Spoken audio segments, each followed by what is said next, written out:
ताज्या घडामोडी पाहण्यासाठी सी24 या यूट्यूब चॅनलला लाईक करा, शेअर करा, सबस्क्राइब करा आणि बेल आयकॉनवरती क्लिक करायला विसरू नका।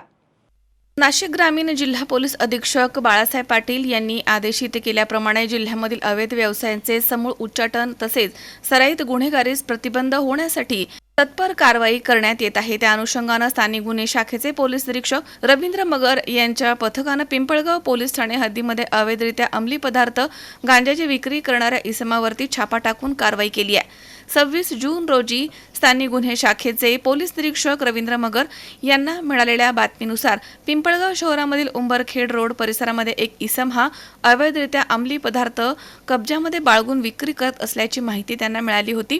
त्याचप्रमाणे स्थानिक गुन्हे शाखेच्या पथकामधील अधिकारी आणि अंमलदार यांनी सदर ठिकाणी छापा टाकला आणि अंमली पदार्थ गांजाची अवैधरित्या विक्री करणारा इसम अनिकेत संदीप खैरनार याला ताब्यात घेतलं। त्याच्या कब्जामधनं 4,72,200 रुपयांचा 23 किलो 610 ग्रॅम वजनाचा गांजा जप्त करण्यात आला। सदर इसम हा विना परवाना बेकायदेशीररित्या गांजा नावाचा अंमली पदार्थ कब्जामध्ये बाळगून विक्री करताना सापडला आहे। त्याच्या विरुद्ध पिंपळगाव पोलीस ठाण्यामध्ये गुन्हा दाखल करण्यात आला।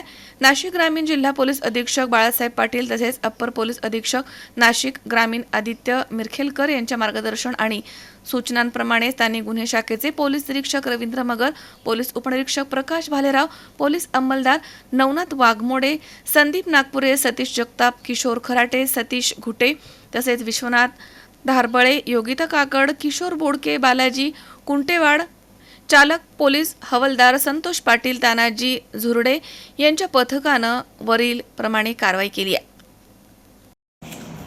25 तारखेला पिंपळगाव पोलीस स्टेशनच्या हद्दीमध्ये गांजा विक्रीसाठी एक संशयित इसम येणार आहे अशी माहिती मिळाल्यानंतर LCBचे प्रभारी अधिकारी श्री मगर आणि त्यांच्या टीमने सापळा रचला। त्याच्यामध्ये एका व्यक्तीला संशयास्पद अवस्थेमध्ये मिळून आल्यानंतर त्याची झडती घेतली असती, त्याच्या वाहनाची झडती घेतली असता त्याच्यामध्ये 23 किलो गांजा मिळून आला। साधारणतः 4.5 लाख रुपये किमतीचा हे मुद्देमाल आहे।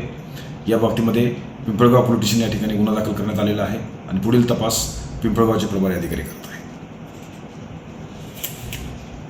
संजय जाधव, सी24 चांदवड, नाशिक। ताज्या घडामोडी पाहण्यासाठी सी24 चॅनलला लाईक करा, सबस्क्राइब करा, शेअर करा आणि बेल आयकॉनवरती क्लिक करायला विसरू नका।